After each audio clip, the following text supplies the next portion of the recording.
so that I don't have to get emails coming.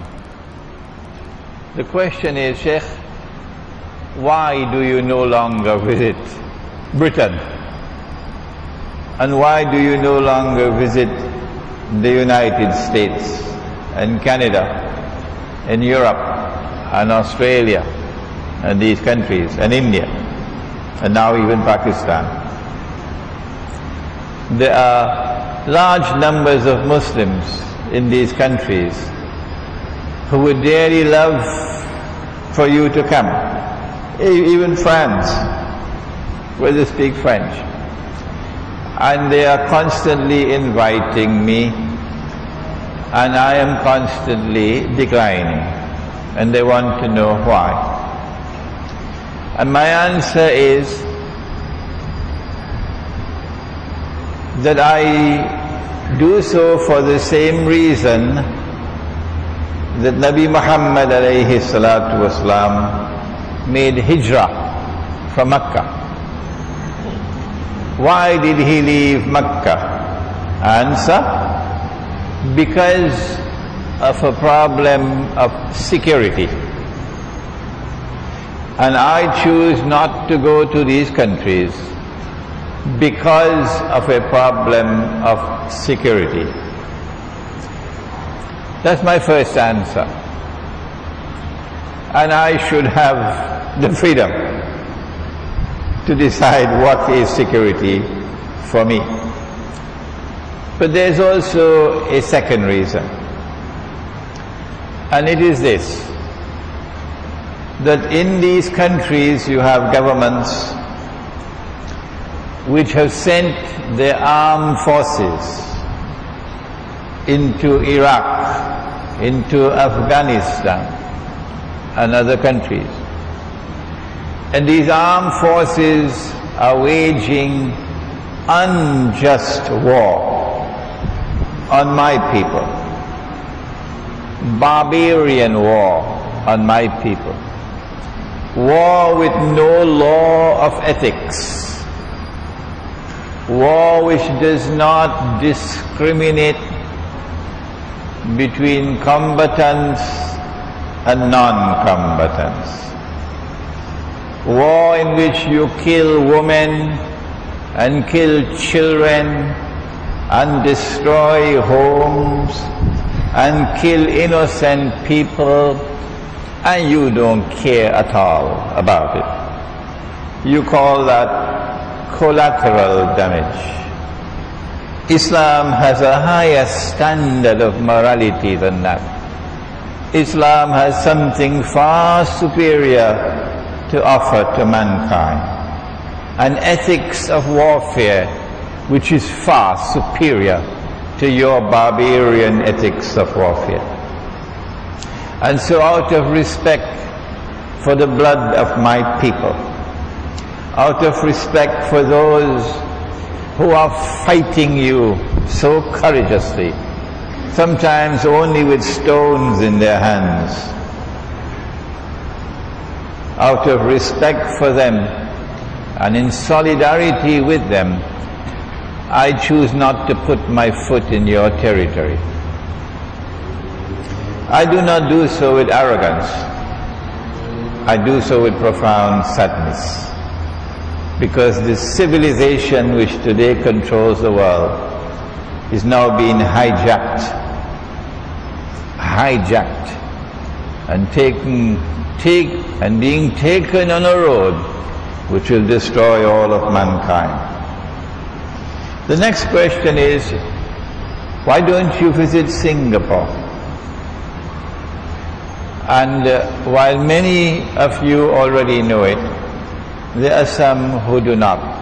And so let me make an explanatory comment. I have had profound affection for Singapore because my teacher's teacher, Maulana Abdul Alim Siddiqui rahimahullah, visited Singapore many times in the 1920s, 1930s. And indeed, there is a masjid in Singapore which has been built and named Masjid Abdul Alim Siddiqui, rahimahullah. And his student, Maulana Dr. Muhammad Fadlur Rahman Ansari, who was my teacher. He was sent to Singapore in 1935 when he was just 21 years of age, to spend 1 year in Singapore preaching Islam.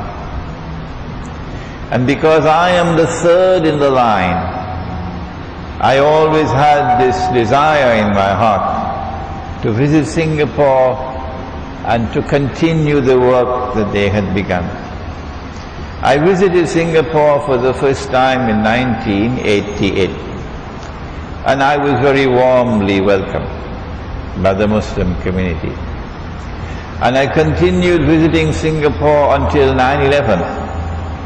And by that time, by Allah's kindness and grace, I had already become perhaps the most popular speaker on Islam in Singapore, in the English language.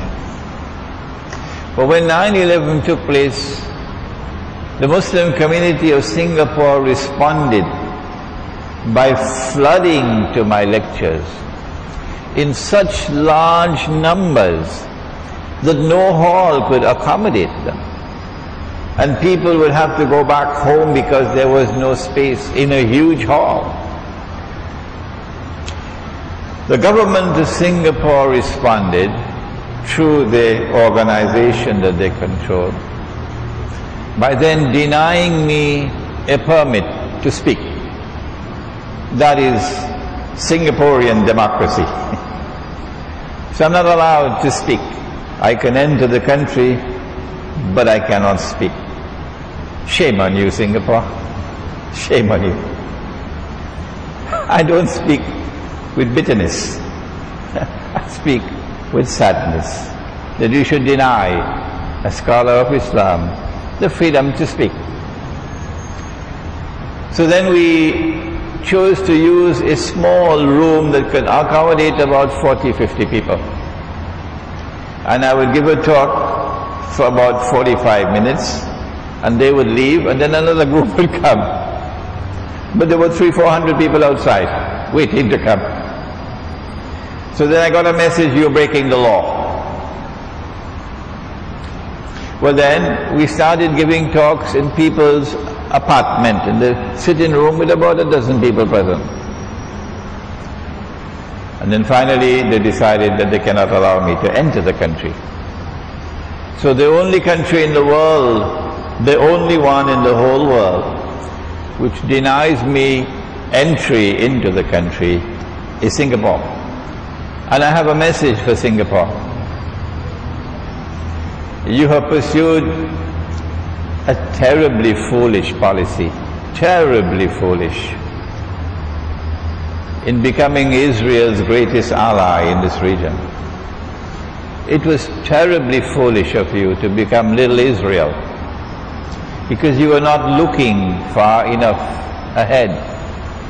You could not anticipate that Israel is one day going to wage great wars. And from the time Israel starts these great wars, this entire region in which Singapore is located would be in flames, in flames. Those great wars are about to start. Maybe this year, maybe next year. And when those great wars start, I feel sad for you, Singapore. What is the fate which now awaits you?